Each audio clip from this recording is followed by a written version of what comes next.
We have reports that the River State Police Command has detained 4 individuals linked to the mysterious disappointment or disappearance of a National Youth Service Corps member, Yahaya Faruq.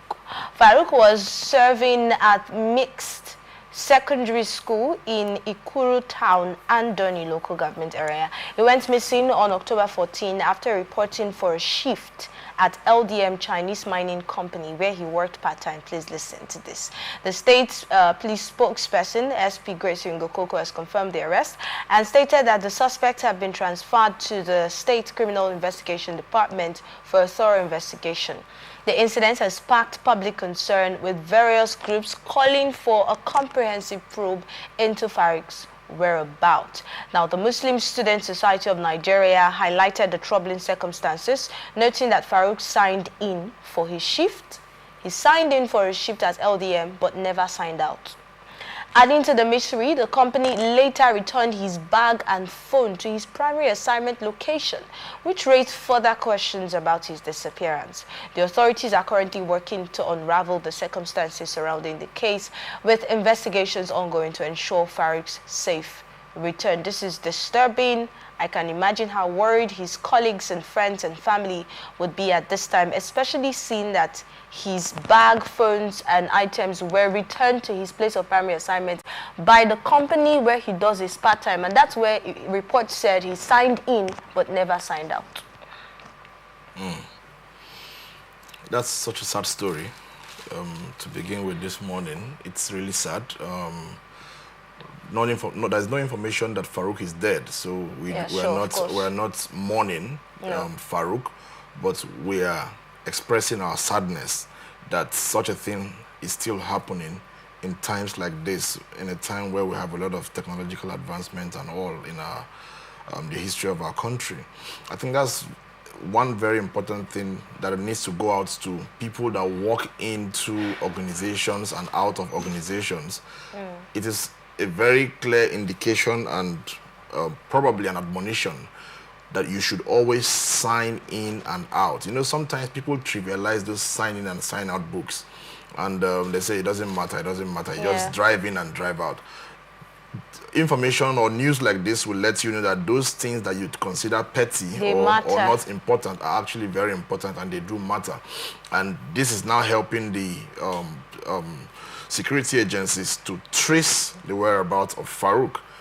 This, you mentioned the Chinese company, and if I look at the news, I'll remember clearly, this is not the first time we're having incidents of Nigerians with Chinese companies. Really? Yes, there were times, I think during the COVID or a time like that, when we're told that a Chinese company, not in River State, locked up their Nigerian staff from going on any break, proceeding on any break. They were working all through the period. There were times when we were told, there was a news like that in either Ogun State or so.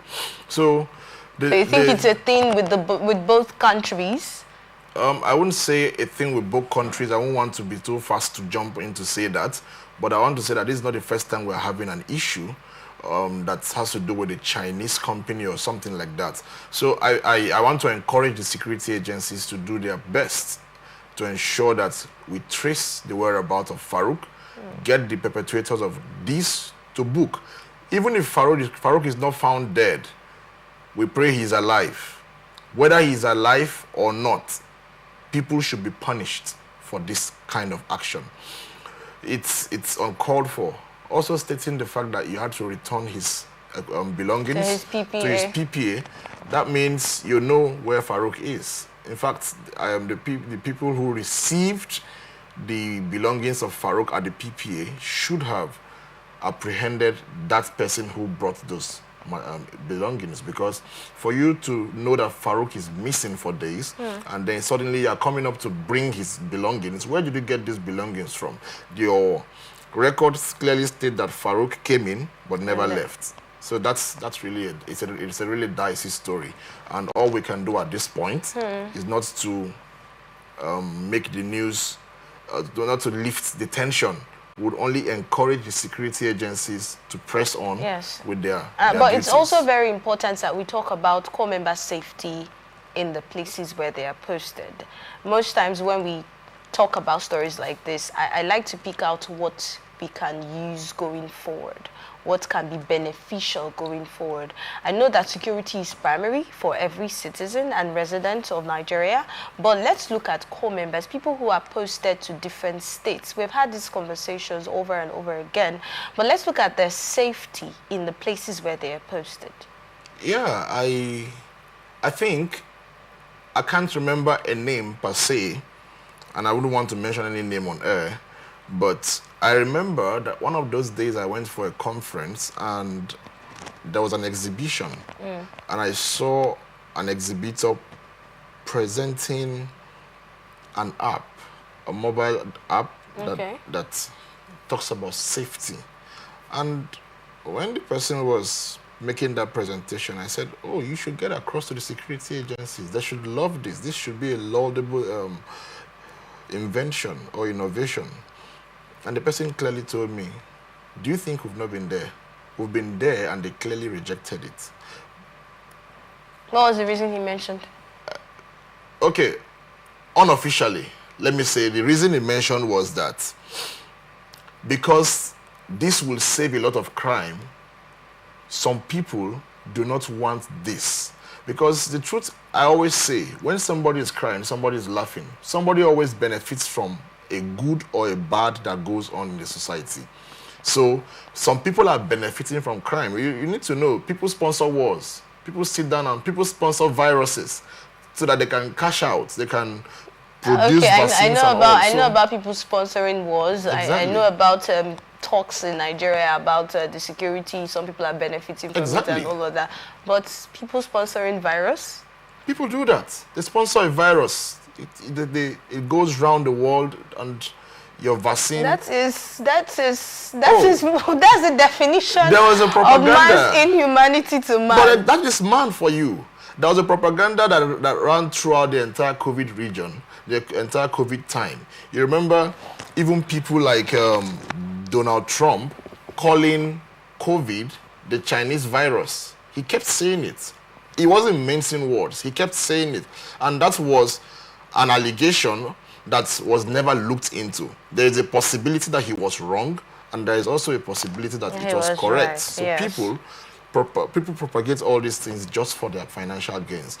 And so he told me that the app had been taken to these security agencies, but they were turned down. And I was like, why would an app like this be turned down? This app is one that allows people to find their way wherever they are lost. It's an app that alerts the security agency on anybody's troubled state, more like the 911 thing and all. And this was supposed to be a seamless one. So imagine if Faruq had access to this app and the security agencies may have adopted this as part of their services. Then it would have been easier to find Faruq. Well, aside the fact that you feel, or he said, that people might be benefiting from it and that's why they're not accepted. Have you noticed that a lot of times when people come up with these innovations and then they approach government agencies with it, some of them have complained that they've not gotten that reception? Definitely. Why do you think that is the case? Aside anything that talks about somebody benefiting from the negativities that are happening. That is the first thought. The second thought is that a lot of Nigerian leaders have not been able to think out of the box. I was reading about the Japanese leadership, and I saw something that was very fascinating. What was that? They said, do you know why it feels like we are smarter? It's not that we are smarter than the rest of the world. The Japanese people were saying, what we do is that when we want to choose our leadership, we choose the smart one to be the leader, and the other foolish ones follow the leadership because the leadership is smart. But when other third world countries want to choose their leadership, they keep the smart ones aside and choose the foolish ones. And then the foolish ones will lead us into the ditch. This was a Japanese quote, like a meme that I saw online. And I began to think about it. It resonated with what we are going through in the country. Because when you go through the credentials and the portfolio of all the people that came out on the presidential election, you see that we had a lot of smart people on that team.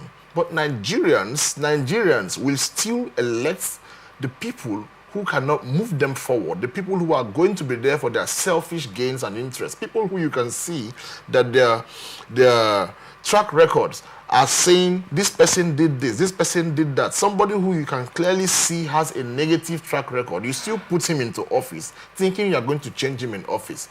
Because it's amazing how Nigerians behave. Somebody who you can see that this person's track record is not clean. There are a lot of complaints, whether they have been proven or not. Nigerians should be able to say, oh, this person, there is too much foul news around you. Let us prove it. Let us be sure that you are clean. Why is it that there's so much negativity around you? A lot of people are always concerned about what they can benefit. That is where we began from. I told you, benefits. It always goes to benefit. And at the end of the day, what do Nigerians benefit from these people? A bag of rice that cannot carry you up for 4 years? Because they give you one bag of rice, one this, one that, and that's the end of the whole thing from the campaign. They've paid you during the campaign, so you do not have any rights to question governance. Maybe during the campaign, they just give them tips, and then they fight. They kill their brothers. Yes. I've seen families where they are fighting each other to death because of politics. I've seen a family. This happens. It's always on the news. There was one that was on the news for a father that disowned the son because they belong to different political parties. So people go the extra mile for nothing.